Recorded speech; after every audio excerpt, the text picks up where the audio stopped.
profession catch-up is actually insane. It's crazy what you can do abusing this. You can literally set up a bisque crafter today, and it doesn't actually cost you anything really to do this shortcut.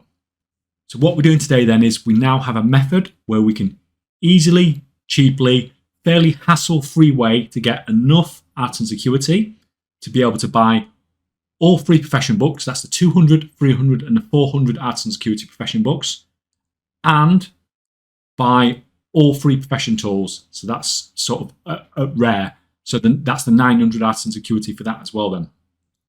So if you think you combine all that, you combine those 3 profession books on top of your Kedge book, on top of your Quarters Master Reputation profession book as well. That's going to give you 50 knowledge points on top of your first time crafts and your other little bits. Then you should be able to get to a point where you're a bisque crafter, and then obviously you're going to have the 3 rare bits of profession gear on top of that as well. So you think for inscription, you need the pursuit of knowledge, the multi-craft and resourcefulness trees all maxed out. That's 90 knowledge. So you should be able to now do that on a fresh level 70 and get them all 3 bits of rare profession gear.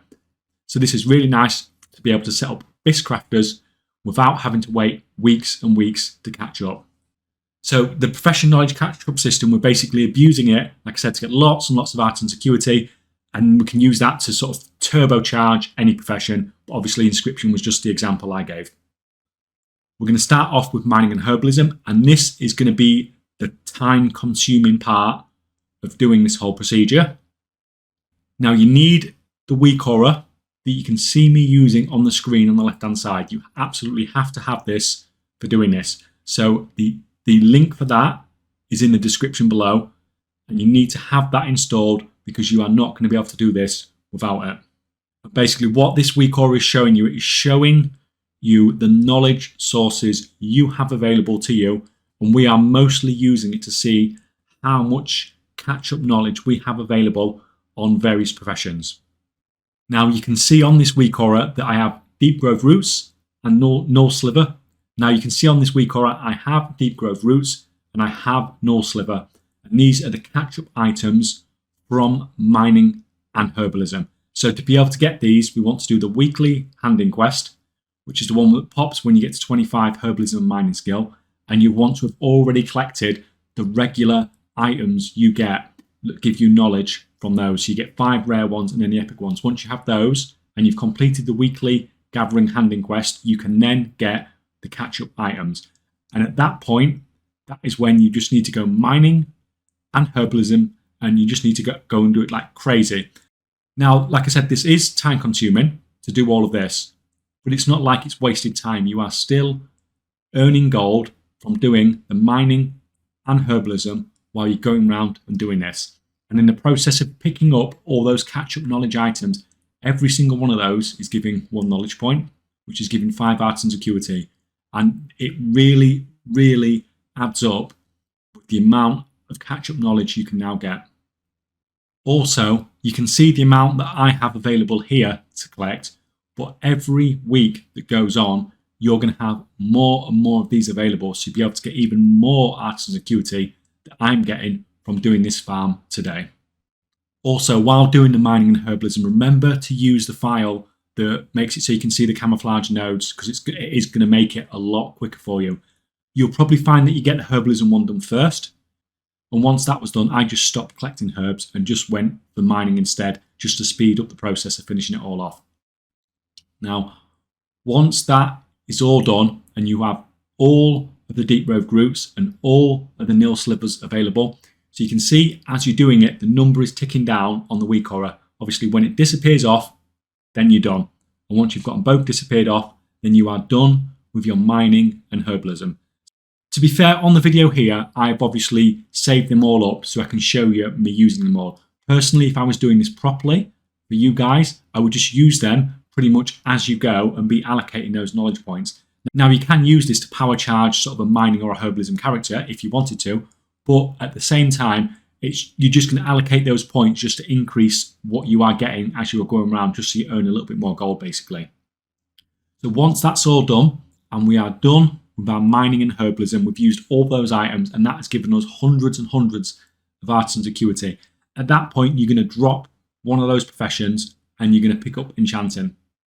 So at this point, you're going to have to use some of that gold that you've just earned from doing all that mining and herbalism to do a enchanting shuffle.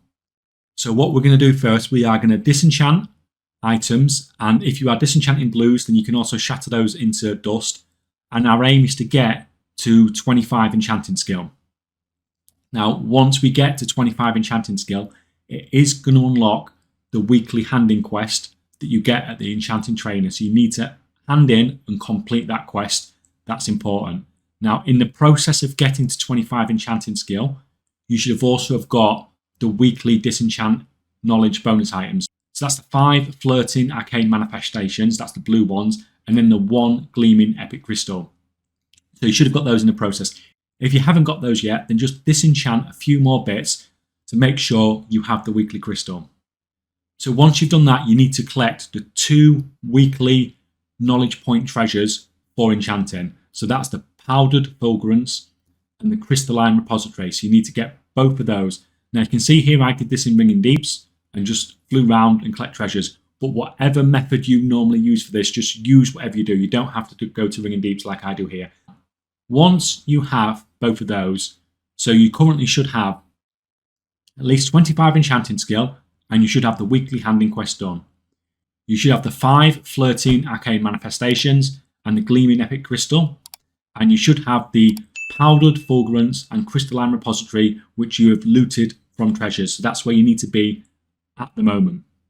So once you've done that, shimmering dust should turn green on the week aura, and need to make sure it's turned green because this is basically when you become eligible for the catch-up knowledge. At this point, anything you can disenchant can give you shimmering dust, which is the catch-up item that we are aiming for. Now you can see here I could get 73 shimmering dust. Like we said with the previous things, if you're seeing this in a later week, you might be able to get more than these. So basically you just need to disenchant away until you have all 73 shimmering dust. And hopefully the cost of all that mining and herbalism should cover the cost of all this enchanting stuff. Now once you have all the shimmering dust, so like I said, you can look at the week aura, you can see the number ticking down.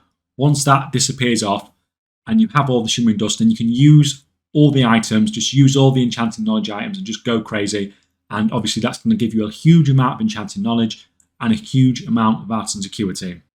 Now once you've done that, you're going to open up the enchanting knowledge tree. You are going to unlock the specialization on the far right, and you're going to put 15 knowledge points into deceptive decorations. Now then open up your enchanting menu. So click it so it's only showing first time crafts, and then you need to craft every single one of these gleeful glamours at least once. They should be, if you have first time crafts on, they should disappear off as you are crafting them.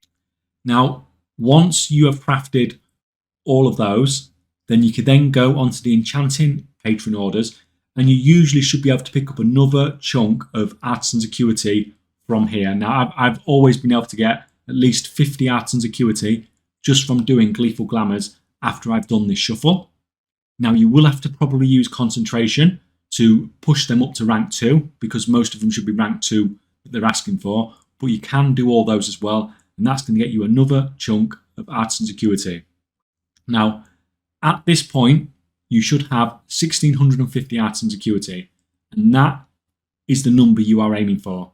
So that can buy you, like I said, the free profession books, the 200, 300 and 400 profession books, and each time you use one of those it gives you 50 artisan's acuity back, and it's also enough to buy you the free rare profession bits of gear. So therefore you should be able to pretty much set up a bisque crafter from doing this. Now it might not be able to craft rank 3 stuff, but you should have enough knowledge points that you're able to set up a crafter that has absolutely everything that gives you multi-craft and resourcefulness and keep your crafting costs down as low as possible. For some stuff you might be able to craft rank 3 as well, but that comes later on. Now if you're not quite at that 1650 artisan's acuity, depending on how things have gone for you, then you can sort of pick up a couple of other professions, and you should be able to find professions that sort of have patron orders that only need 1 profession skill that give artisan's acuity as well. If you cycle through enough professions, you should be able to do that, and it shouldn't cost you hardly any gold to do that. And that should get you to 1650 if you haven't got it already. Overall then, the cost of doing this, doing the enchanting part in particular, should pretty much be covered by the amount you make from the herbing and the mining. And if it doesn't, then the difference is not going to be dramatic. This is nice. This is great for setting up crafters really quickly, really easily. Well, I say quickly, the herbing and mining bit isn't quick, but it's good that you're not having to wait weeks and weeks. It's just taking time. And it's just something you can grind out and get those bisque crafters set up. Now, this video was inspired by a video that Manthius did the other day about profession catch-up. So I'm actually going to link his video at the end of this one, because I suggest checking that one out as well if you hasn't already. So I'll put that one, I made that one pop up in the bottom right. And in the bottom left, you are going to see my crafting for profit video, which is one that if you do want to set up a serious crafter and you are looking at making gold, then that is one you need to check out, because that's going to tell you all the little things that you need to be doing in order to be able to make gold crafting in the War Within as we are at the moment. Anyway, guys, I hope that helps. Thanks for watching, and I'll see you next time.